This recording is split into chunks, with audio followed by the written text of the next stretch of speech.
We're going to change the name of the podcast from This Must Be the Place to This Is Awkward. That's not a bad. It's not a bad idea at all. Here's the problem with just if you can't tell, we are not in the normal comfy confines of Good Look Studio in Northeast Minneapolis. No, we are not. We are in the Coldwell Banker brokerage office, the Lakes office in South Minneapolis, in Uptown, right off of Bde Maka Ska. Do you say Maka Ska or Maka Ska? I say Bde Maka Ska. Okay. I wonder what the real way to say it is. We should try to figure that out. We'll figure that out. But we're in a room that sounds like we're in a echo chamber. Woo! Yeah, and we're spelunking right now, I would say. Hey, what's great about the green screen is when you say that, I'm gonna put us in a cave. Yeah, there's gonna be guano and that means bat poop. We can do maybe some more special effects in here. Yeah. Pluses and minuses. But it doesn't sound good.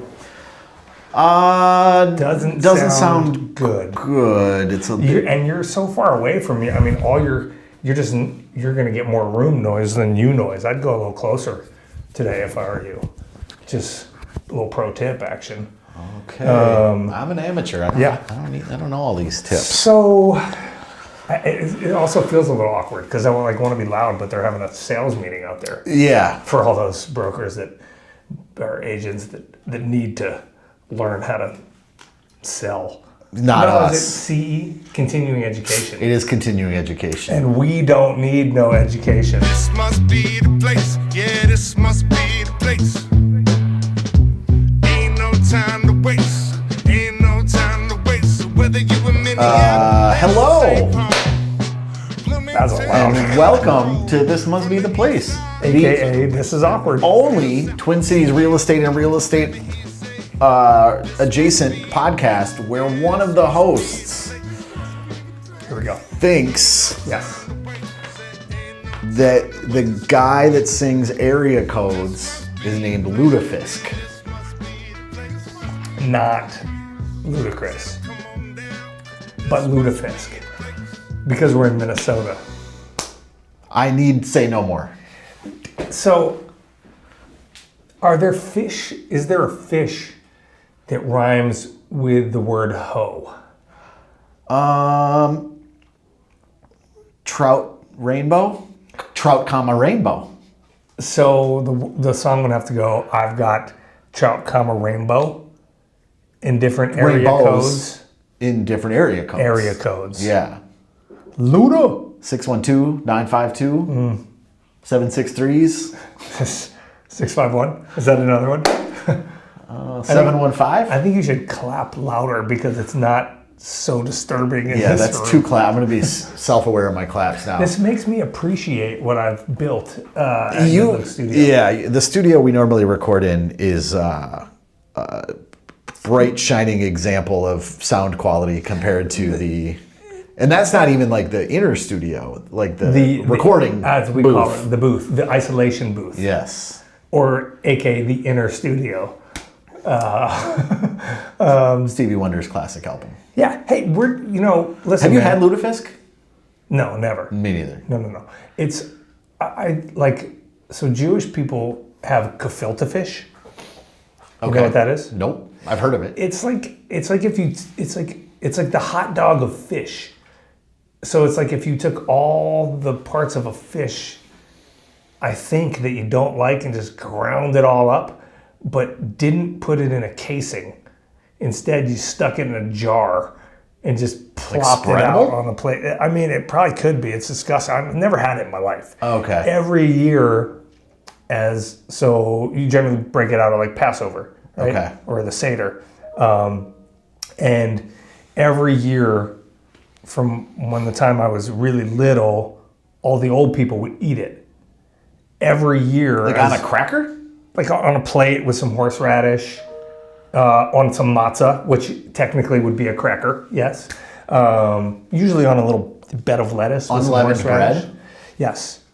See? Let my people I'm go. learning. Yeah. But as all my older relatives died off, A relic less of the past. and less people ate gefilte fish. Probably like the lutefisk thing. So now we don't even have it. It's a thing of lore. It's a in memorandum, never to be served again. I feel like that's what lutefisk is. Totally. Yeah, Like you can't. I don't know anybody that's ever had it. No. It's Unless like an they're old really Nordic way to cure... Scandinavian. To preserve fish over the winter or some shit, right? This is like a pickled fish. I don't know. It's best not to think about it. I've watched videos of people trying it, and it's an unpleasant experience watching the video. Okay. All right. So what are we talking about today, man? We are going to talk very briefly about a few things because the echoes in this room. The Greenway in front of the green screen. We are going to talk about the Midtown Greenway. Yes. And now, This Must Be the Place presents Neighborhood Watch. Because it has recently celebrated its 25-year anniversary. Which is crazy. Because I remember when they were just redeveloping it. And Yes. It doesn't seem like it was 25 years ago. It was. The first stretch opened on the west part of what is now the Greenway 25 years ago. And it's got such a cool history. For MinPost, Bill Lindeke wrote an article. Shout out Bill Lindeke. I went to high school, graduated high school with him. NBD. Friend of the pod? I've talked to him Okay. via social media about the pod. Friend of the pod. He's not banned. Yeah. I'll tell you who's dangerously close to getting banned. Who? John O'Sullivan. Oh, why? Oh, he's got a podcast now. Oh, he's banned. As we all know, and I told him this, He's the 1 Minute Tours guy. there's only one podcast Yeah. in Minnesota that's legally sanctioned by all powers that be. And even though he has Jacob Fry on his episode this week, even though he lives in South Minneapolis by Annunciation, and that's a whole different thing that we can get into. Yeah. Like, We don't need to yeah, that's, get into that. But yeah. he's But banned. he started a new podcast and did not ask us to be on. Clearly. So I think it's official. We should have been his first guest. I shoulda, woulda, coulda. It's official. Yeah, banned. Okay. Okay, the Midtown Greenway. So I wanted to talk about this because A, I read the article. Yeah. B, I've been riding on the Midtown Greenway a lot more lately. I wanted to explain what the Midtown Greenway is for those that might not be For those in the that state. might not be in the state, if you're out of state, if you don't live in the If city. you're, for if example, you- Cloney, Ireland. is that somebody that has listened to our podcast? No, it's someone that frequents our website. Ooh. Yeah. golden-shields.com. That's right. Recognize. Yes. It is one of the most unique, coolest, and best bike trails in the country because it is below grade. Right? So it goes from the river, the Mississippi River, which is where it starts as the demarcation point between Minneapolis and St. Paul, and it goes west 5.5 miles into Uptown to where we are now, essentially, Yeah. by Lake Bde Maka Ska. And it's so cool because go ahead. Yes. Is it Lake Bde Maka Ska, or is it like saying chai tea? Isn't Bde... Or ATM machine. Isn't Bde lake? I don't know. I think it is. So I think it's Lake Maka Ska. If you're gonna, Or just if you're Bde gonna Maka do Ska. the Spanglish version of Ojibwe and English. Just okay. Keep going. Bde Maka Ska. Bde Maka Ska. Greenway. Sorry. I was getting into a whole thing in my head where the baseball team in Anaheim was once called... Not the Angels. it was Los Angeles Angels of Anaheim. So it was like the Angels. It doesn't matter. Okay. But the Greenway is so great because historically, if you look at it, in the mid to late 1800s, it was an at-grade rail line. Yeah. I'm going to be teaching you some things here because I learned a lot about this. I spent hours last night big reading brain up on Andy this. time Yeah, coming big out. brain Andy time. Throw it to the green screen. So it was a rail line that was at grade on what was 29th Street, 1 block north of Lake Street, and they had all these stops. And the big stop was at Hennepin Avenue, right? So essentially Hennepin and Lake, 1 block north of there, was the biggest of all these train stops. And they had Was this commercial, like a commercial railroad, or was it? This was a commercial railroad. Yeah, it was privately owned. Not passenger. No, it was goods. Okay. It was from all. It was especially when all of the big transportation lines to the west got finished, like out to California and shit. It was so busy. Okay. And they had these guys called flagmen. Okay. That worked at these. There was like 32 flagmen. Okay. That worked at 32 different intersections. And their job was to make sure people didn't get killed. Oh, okay. Because these effing trains were a menace. Yeah. And when they first built the train, that was the barrier of Minneapolis, right? Like Lake Street was the south barrier of the city of Minneapolis. Okay. Fucking Minneapolis got bigger. Yeah. Grew further south into Lake Harriet, to Maka Ska, Bde Maka Ska. And then it kept growing all the way south to 54th. So there was more people. It was busier. People needed housing. And then you got a train that cuts through the city. Cuts through the city. People kept getting hit by trains. And these flagmen did a great job, but they couldn't. It was at grade. Like there was kids they had to cross the train tracks. Because what I know it of was still below grade. Yeah. But a railroad track. Right. Still. Correct. So at the end of the 19th century, back when parts of government functioned as they should, the government forced the railroad company, because for public safety, the government forced the rail company, and they said, you guys are hitting too many people. This is not okay. You need to dig a trench and bury this. And this is gonna be a huge project. What are you laughing at? The door in here is like a privacy screen, so it's not like see-through glass, but it's like you can see the silhouette of people walking by and like or some of them stopping staring and then putting their ear to the door. They don't know that we can see them? No, I'm not sure, but I can tell you that maybe they can hear us in the CE right now. Who knows? Maybe. Casey had a shit-eating grin on his face. I was funny. I was curious about that. Keep going. Sorry. So People getting hit in trains. yeah, people get, especially at Hennepin, where the intersection of Hennepin and 29th. So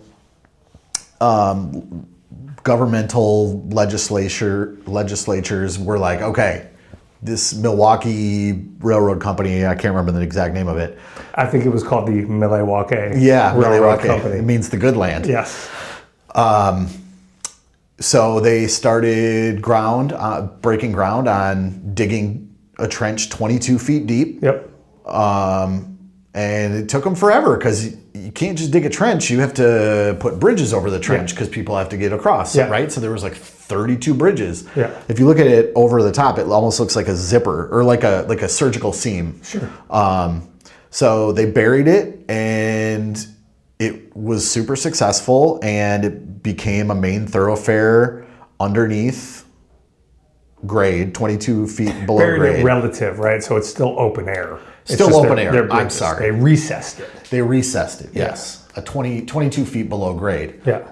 And then, so trains could just go their merry way, Yep. up and down. And then they built all these bridges over the streets that we know and love today. Like 70% of the bridges are still there. Yeah.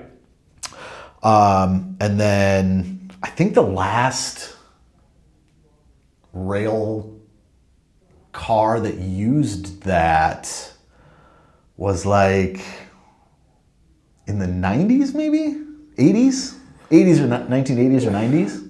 I've never seen a train go across it since I moved to. I think the 80s. I think the early 80s. Because they even last shut off at the river. Like no trains going across that bridge over the Mississippi No. through St. Paul. No. Yeah. No. So like in the early 80s, I think was the last time that railroad in that trench was used. Yeah. And it sat there, and it was kind of a blight on the city and an eyesore, and nobody knew what to fucking do with it. Yeah. And then, so that's story one of how the Midtown Greenway came to be, because that not happy accident, but the trains running people over and them having to dig that trench.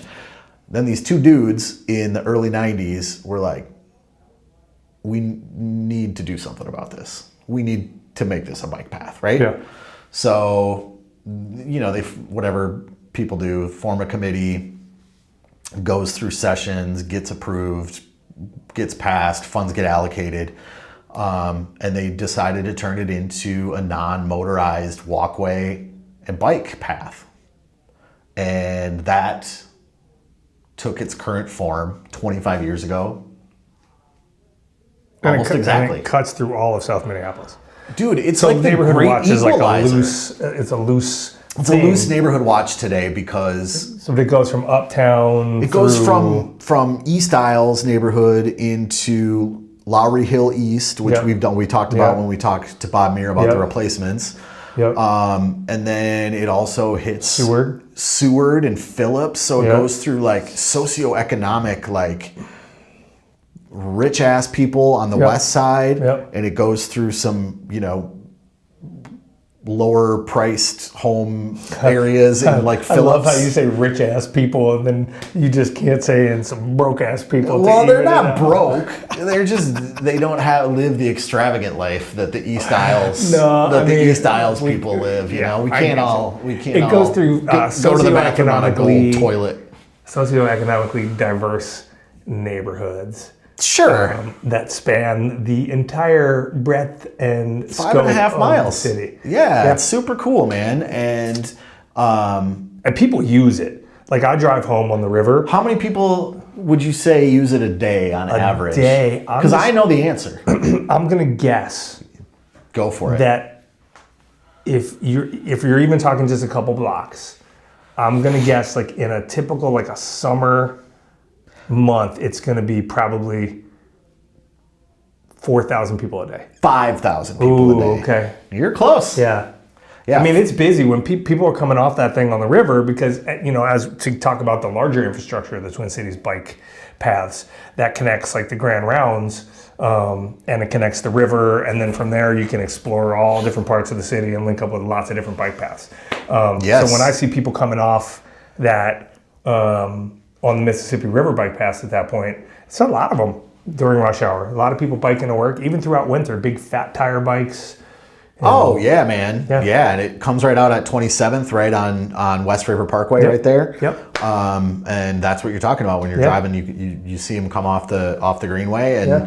it's been like an engineering like stroke of luck, and it's according to Bill, who wrote one of the articles I read, it is one of the, if not the best bike path in the country because of that. Because nobody's going to get hit by a car. Yeah. People can bike along it, talk to each other. It's chill. It's You know comfortable. what I like It's an about it? artery. What You know up? what I like about it? What's that? I like that the bikers can't decide to bike in the middle of the street because they have to Casey bike on the hates path. bikers. You know? Any chance he gets. They can't you can't just go 10 miles an hour in your biker outfit, when there's traffic jams behind you, when there's a bike path right over here, you have to be on the bike path, which is perfect. I love my biking brethren, and I feel like we should become more bike friendly. Casey wants everybody to own a Hummer and there to be no bikes. He's a fossil fuel freak. I want V8s only. Yeah, he wants 18 mile a gallon caps. Too much. Too much. You want like 12. 10 is a sweet spot. Yeah. I mean, Any more than that, bam. oh man, I wonder how many people get the bit or how many people think that. I don't think it's a bit. I really do think you hold enmity towards bikers. I think you don't like them, and I love bikers. I dude. think you want biker apartheid. I think you want them to live in their own towns. Okay, I'm gonna roll with that. Okay. We need St. Paul, Minneapolis, and Bikeville. Yeah, we do. Okay, one more thing about the Greenway. There are plans, probably 3 or 4 different types of plans, one of which would build a bridge, a bike-only bridge to hook up with Aid Mill Road. That seems segregationist. Do we say Aid Mill or Aid Mill? I can't remember. Aid Mill. To hook up with Aid Mill Road eventually. I don't know what I said last time. It might have been Aid Mill, but I'm Okay. going with Aid Mill. But I think it's in the cards, it's in the future plans, but we're not there yet. Well, so here's the problem that I see in St. Paul, is that the infrastructure is nowhere near as cool as it is in Minneapolis, because it is on streets, and oftentimes it's like not a good bike path on the street, so you are really in the middle of cars and it's dangerous. Hence the Summit Avenue conversation we had. Yeah, so I'm all for it if they could figure out some arteries. But Aid Mill has That changed a couple years ago, right? It did. Yeah, Yeah, but I think that's why. I'm not sure. So that turns into, let's call that Selby, right? Yes. Where you come off of that, Yes. approximately. Yeah. I think you really could redevelop, right? Selby and Marshall are both main thoroughfares. And I know it would kill people on Selby to be bike only, but it might make some sort of sense because Marshall is 1 block over and that is your main thoroughfare. To have Selby be that protected sort of cut across. You're speaking my language, man. That's the kind of bike infrastructure I wouldn't mind seeing. Yeah. Because it would take away all the annoying parts of what bikers are on city streets. And for them, or when I'm on a bike or when my kids are on a bike, it would also take away all the worry for what cars are to bikers, right? So it definitely goes both ways. I just think St. Paul hasn't been as forward. I mean, generally, we're not over there. We're not as forward thinking as Minneapolis in terms of like public infrastructure, because we just don't have the tax base. I don't think. I don't really see any bike paths in St. Paul. There are, like Jackson Street. We talked about Jackson Street has like a raised protected one, but like for example, Jefferson is considered a bike path. Right? That's a street. It just happens to have a painted picture of a bike every block or so. Yes. It's kind of laughable, man. It's like, you literally taking your life in your own hands, which is why I tell my kids, like it or hate it, like you're gonna bike somewhere, man, on the sidewalk. Because I don't trust it. Yeah, we don't say that in Minneapolis. No, because you have some dedicated systems. Yeah. So it'd be cool if St. Paul got it together in that regard. So hopefully the future's bright. We shall see if we can hook up the Greenway across the river into St. Paul. That would be a great thing, in my opinion. Yeah. If done right. And that has been Neighborhood Watch. Yeah. Greenway, green screen. Yeah. We rarely really get into real estate because largely it's too like people don't enjoy it, and if you enjoy it, you're generally working in real estate. Right? Yeah, people your if you're at average- a party, people will ask the question, how's the market, what's been going on, but that's about it, right? Yeah, they don't want an in-depth answer. They don't want to know what contracts look like. Yeah, right. So we shy away from that on here because we are the People's Podcast, as we already decided. It's been established And we've been called the People's Realtors. by us. And so some would say that it's our duty to every once in a while talk real estate. Yeah. And something that I wanted to talk about this week, because I see it a lot on my social media feeds, is the idea that the real estate market is trash and it's a buyer's market and everything's falling apart. And I bring it up now because I have a client who, he's dealing with some of the effects of tariffs and how that's, driven up costs and changed how his particular business works. And I would imagine there are a lot of businesses that have to sort of pivot and change the way that they do business in order to reorient themselves with tariffs being a real thing, or the uncertainty of what's going to stick and what's not going to stick, right? And so that part of his proclamation, absolutely true. But the second part was, and the market is trash anyway. To which I replied, hey man, like numbers in Florida and Texas and some in California are skewing the national data. Like, don't believe everything you read. And his reply was, oh, you're really a realtor now, man. And I was like, thank you. And but I wanted to talk to that idea a little bit, because the national media and the national headline that you see, or even in the Star Tribune recently, that said more cancellations are happening now than happened, in the last X amount of years. Cancellation being you try to sell your house and you can't. Oh, no. Is that what you mean? No. You mean cancellation? Cancel contracts, like buyers putting an offer on a place, getting to inspection, or canceling for one reason or another. So canceling their purchase. Oh, that's what you mean. Yes. Oh. So that I believe, but that doesn't necessarily have to do with the thing you're talking about. No. But what I want to talk about is, we in Minnesota, despite what you are reading nationally, despite what you see from Zillow or Redfin or your Facebook feed or some random news network in Texas that gets pushed to your feed, it is a seller's market. Here it in is. Minnesota. In the Twin Cities, at least. It's not a buyer's market. You see houses sitting on the market in Minneapolis and St. Paul for two reasons. They're overpriced, or they are not in good condition. And they are overpriced because of it. So it really comes down to being overpriced.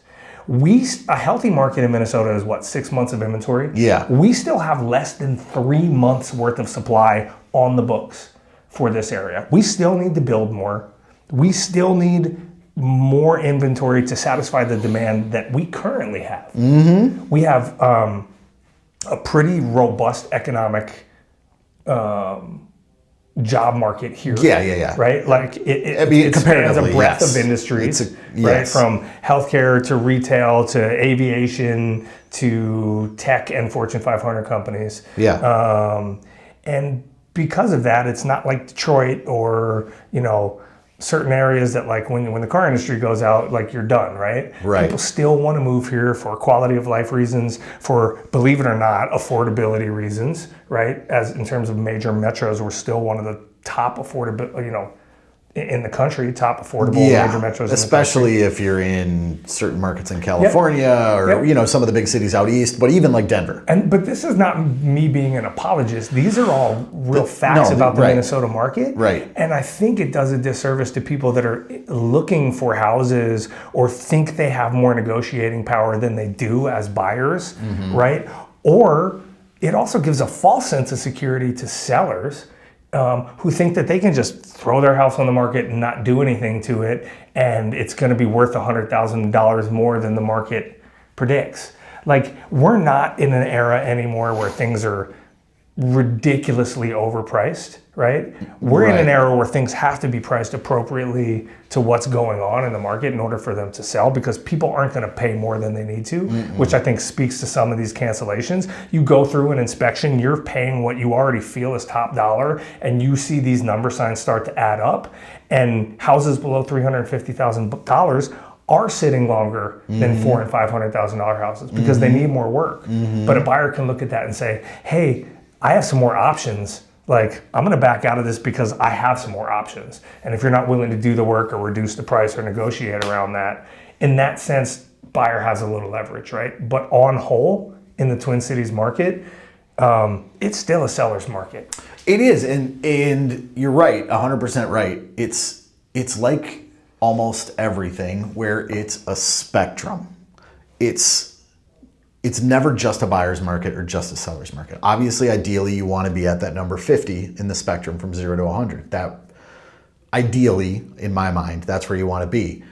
If 0 is a buyer's market and 100 is a seller's market, you want it to be balanced. Well, you want it to be balanced, and we're not at 100. No, but I think we're at like 67. I'd say 72. I'd say like 65 to 70. Yeah, that sounds right. Yeah. So maybe a couple years ago we were at 85. Yes.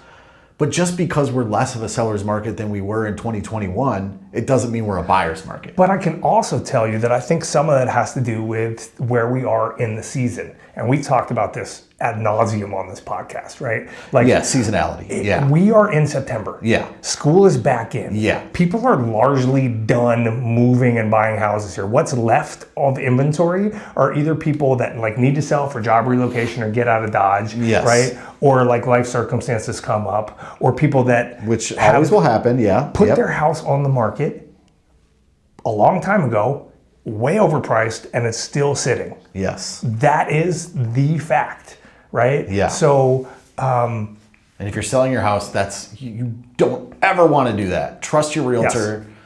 Trust us. yeah, because the reality of that situation is when you combine that with the national headlines that say houses are sitting around on the market, and you can anecdotally look at that one house in your neighborhood that Right. is way overpriced, Yeah. that you hope sells for that because it means something good for your property value, but you know it's not, and it's still sitting there, combined with the chatter of like, Florida has way too many houses. They have an abundance of inventory. Texas, Yeah, 'cause they're gonna be underwater in Austin, 30 years. Yeah, Texas, Austin. Yeah.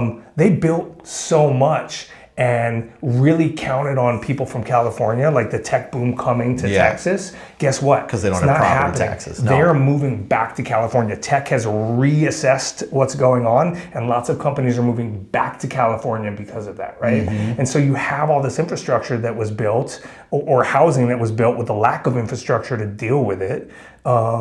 And now you have an abundance of properties on the market. So rental prices are coming down, housing prices are coming down, or they're sitting there forever. And Texas and Florida have huge populations, much more so than Minnesota. A lot more than the or 5.5, Wisconsin. 6 million we have here. Exactly, right? So that really skews the data. Yeah. And I have this conversation with people online all the time of like, whoa, you're discounting, it's a canary in the coal mine. And it might be. I'm not discounting that. This might be a sign of things to come.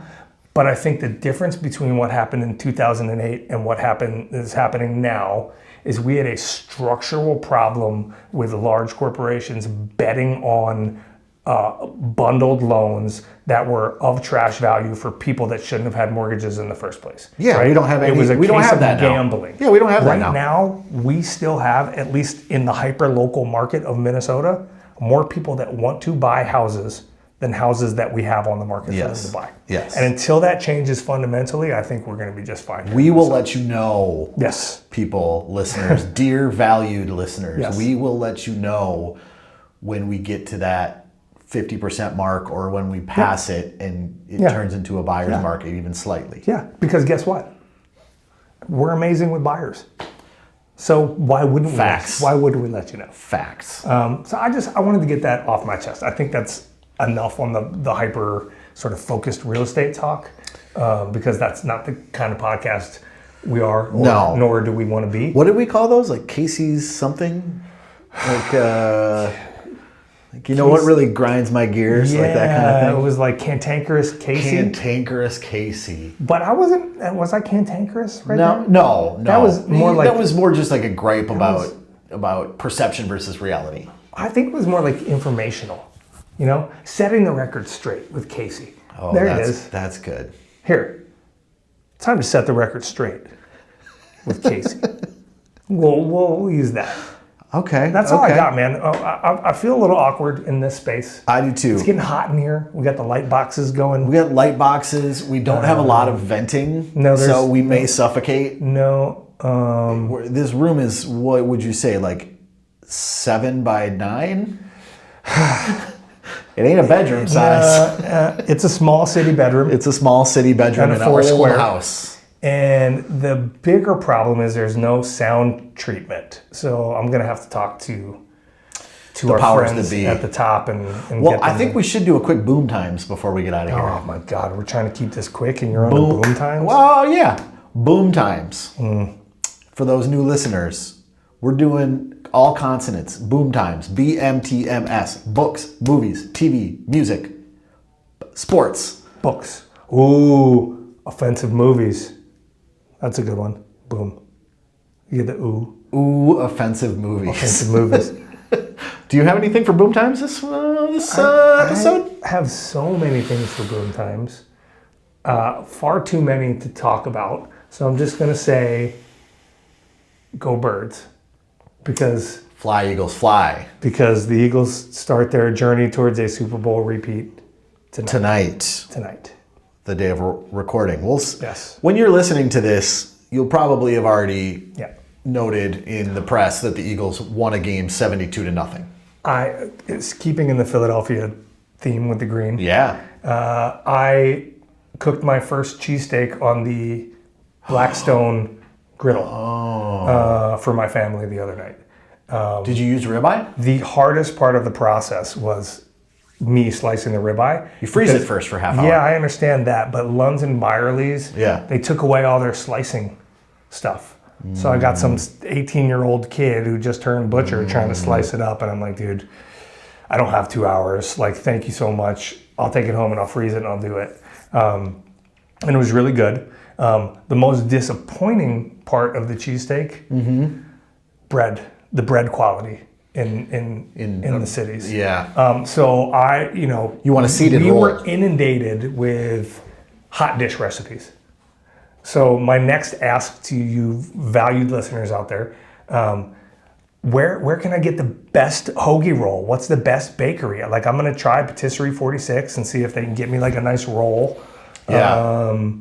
There's some other ones that, maybe the Franklin Street Bakery.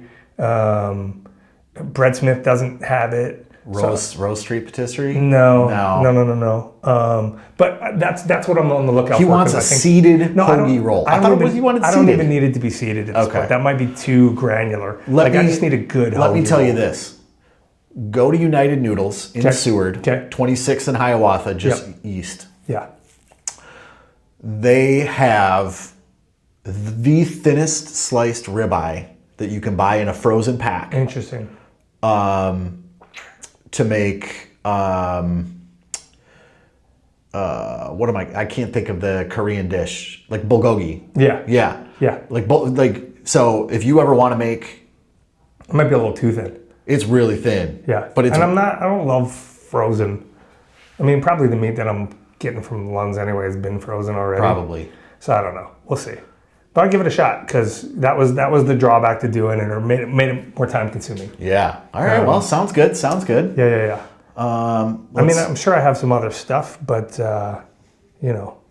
nothing worth mentioning. Well, let us tarry no further because I have to talk about my BooMTimeS. Number one. How many you got?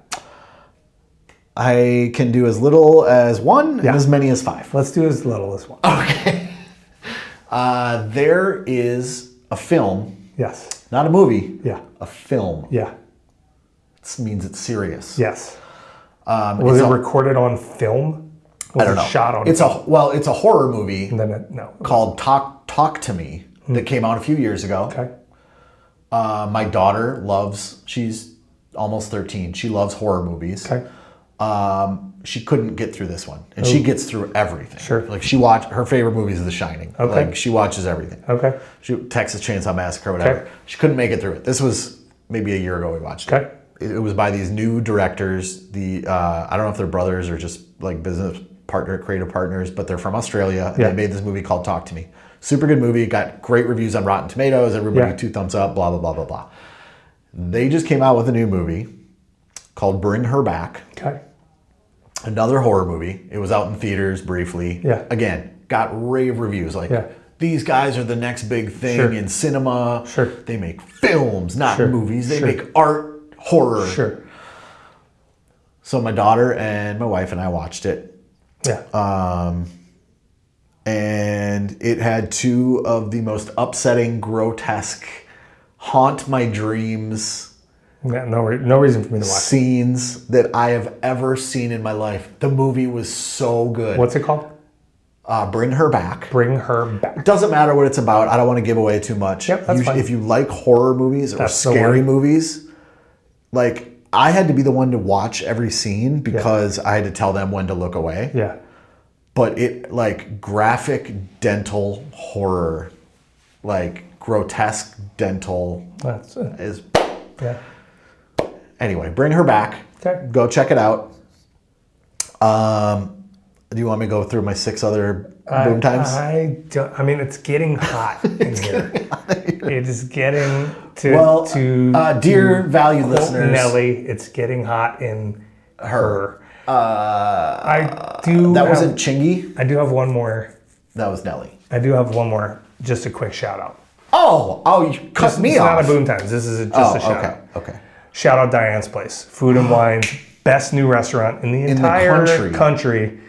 Casey and I went separately recently. Yeah, right here, Northeast Minneapolis. Right by the studio. It's phenomenal. Yeah. You didn't get the scallion croissants. Nope. But they are, just go. If you can Do go yourself with a favor. 4, more than a couple. Yeah, go with 4 people, and that you way get you more can things. split. But shout out them, because it's fucking amazing. Hell yeah, Diane's Place. So, Big ups. all right. Yeah. I almost got into patois there accidentally. I don't want to do that. We'll see you next week. All right. Peace. This must be the place. Yeah, this must be the place.